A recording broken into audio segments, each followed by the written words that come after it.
ચલો આપણે બાળકો ફરીથી એક નવું શીખીએ 1 થી 20 સુધી. આપણે આજે શીખીશું ઉતરતો ક્રમ. ઉતરતો ક્રમ એટલે સૌથી પહેલાં ઉપરથી ધીમે ધીમે ધીમે ધીમે નીચે આવે તેને ઉતરતો ક્રમ કહેવાય. આપણે તેને પ્રેક્ટિકલ ગણીને તેને સમજીએ. ચલો સૌ પ્રથમ તો આપણે એકડી લખી દઈએ બાળકો.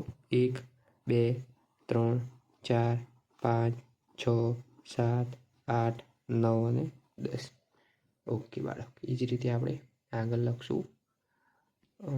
એક જ મિનિટ જોઈ લઈએ. ચલો એ જ રીતે એ લખશું.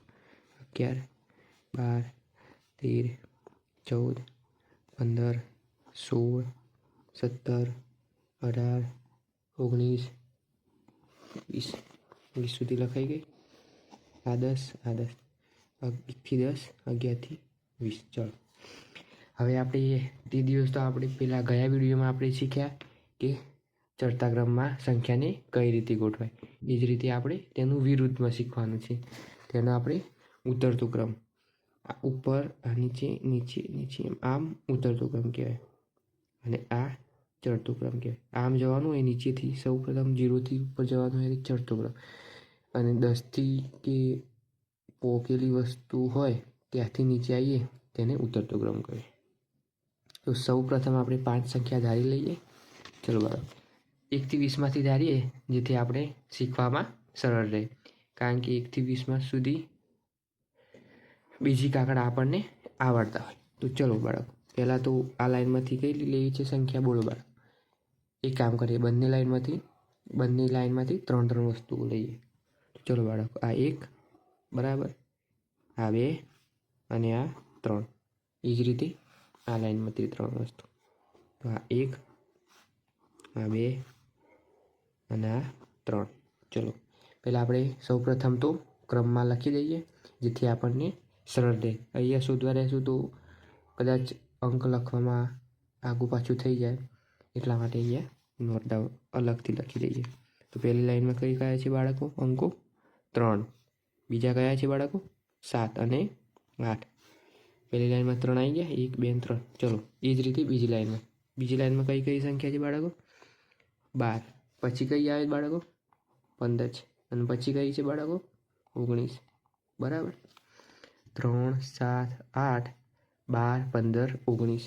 12 15 19. ચલો એ જ રીતે હવે આપણે શું શીખવાનું છે? ઉતરતો ક્રમમાં ગોઠવીએ. ચલો તો સૌ પ્રથમ આજે આપણે ધારી છે સંખ્યા, એમાંથી સૌ પ્રથમ મોટી સંખ્યા હોય તે આપણે લખી દઈએ. તો કયો મોટા છે? બે અંકમાંથી જુઓ, 12 મોટા, 15 મોટા, 19 મોટા. તો સૌ પ્રથમ આવે 19. તો 19 મોટા અહીંયા 19. પછી એનથી જે નાની સંખ્યા હોય તેને આપણે લખવાની, જેથી એના બીજા નંબરની સંખ્યા સૌથી મોટી હોય એનથી બીજા નંબરની નાની સંખ્યા કઈ હોય તે જોઈ લઈએ. 12 મોટા 15 મોટા બાળકો? 15. તો અહીંયા આવે 15 બીજા નંબરમાં. એ જ રીતે હવે 15થી નાની કઈ સંખ્યા હોય તે જોઈ લેવાની. તો આપણે 15થી નાની કઈ સંખ્યા છે આટલામાંથી? 15 તરત પછીની નાની તો કઈ સંખ્યા આવે બાળકો? 12 આવે. બરાબર. એ જ રીતે હવે 2 અંકની તો ખતમ થઈ ગઈ. એ જ રીતે આપણે 1 અંકની જોઈશું હવે. તો 1 અંકનીમાં કઈ સંખ્યા છે? 8 7 અને 3. તો 8 મોટા, 7 મોટા કે 3 મોટા બાળકો? તો સૌ પ્રથમ આવશે 8. એ જ રીતે હવે 2 સંખ્યા વધી. તો આ 2 સંખ્યામાંથી મોટી સંખ્યા કઈ બાળકો? તો મોટી સંખ્યામાં આવશે 7. હવે લાસ્ટમાં વધી કઈ સંખ્યા આવે બાળકો? સૌથી નાની સંખ્યા કહેવાય, આ 3 કહેવાય. તો આ જ રીતે આપણે ઉતરતા ક્રમમાં ગોઠવી દઈએ. તો એકવાર જોઈ લઈએ. આ લાઈનમાં સૌથી મોટી કઈ હતી? 19. એ જ રીતે 19 પછીની તરત પછીની નાની કઈ સંખ્યા હતી? 15. એ જ રીતે 15 અને 19 તો આવી ગઈ સૌથી મોટી સંખ્યા. હવે 15 અને 19 કરતાં સૌથી નાની 15 અને 19 કરતાં તરત પછીની નાની કઈ સંખ્યા આવે બાળકો? 12, જે 2 અંકની છે. બરાબર. કે બીજી અહીંયા કોઈ સંખ્યા હોત તો 12 ના આવત, એના પછી એ આવત. એ જ રીતે હવે આ 3 સંખ્યા એકમની સંખ્યા 3 જોઈએ. એમાં સૌથી નાની સૌથી મોટામાં મોટી સંખ્યા કઈ ઉતરતો ક્રમ છે એટલે સૌથી મોટી સંખ્યા જોવાની, અને ચડતો ક્રમ હોય તો બાળકો સૌથી નાની સંખ્યા જોવાની. એ જ રીતે આ 3 અંકમાં સૌથી મોટી સંખ્યા કઈ કહેવાય બાળકો? તો શું કઈ કહેવાય? 8. કઈ કહેવાય બાળકો? 8. તો સૌપ્રથમ 12 પછી તરત પછી 8 આવે. એ જ રીતે 8 પછી તરત પછીની નાની સંખ્યા કઈ કહેવાય બાળકો? તો 7. તો આ 7 એ રીતે આવી ગયા.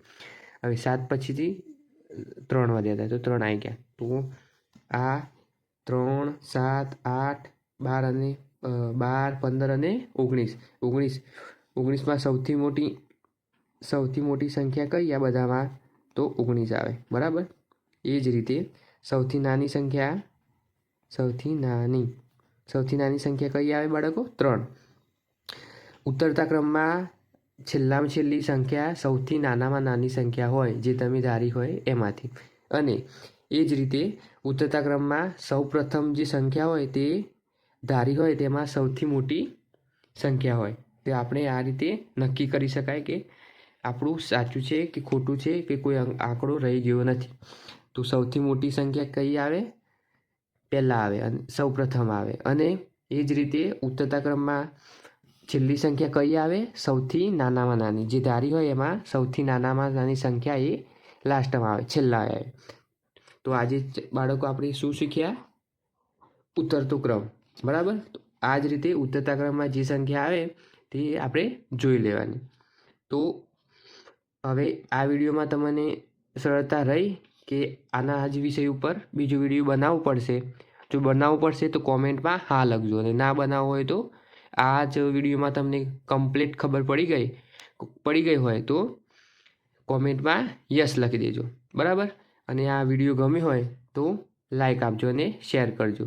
અને તમારા મિત્ર સર્કલમાં ઉતરતા ક્રમમાં અને ચડતા ક્રમમાં કોઈને પ્રોબ્લેમ થયો હોય તો આ ઉતરતા ક્રમ માટેનો વિડીયો છે, અને ગયો વિડીયો બનાવ્યો તો તેમાં ચડતા ક્રમમાં જે પહેલેથી તે પૂર્ણ રીતે કમ્પ્લીટ સમજાયું છે. જો ખબર ન પડે તો 2-3 વાર વિડીયો જોઈ લેશો તો કમ્પ્લીટ આવડી જશે. Okay, done. તે આવો જ વિડીયો તમને કયા વિષય ઉપર જોઈએ છે તે કોમેન્ટમાં જરૂરથી જણાવજો, ચોક્કસથી, જેથી હું નેક્સ્ટ વિડીયો તમારા માટે જલ્દીથી લઈને આવું.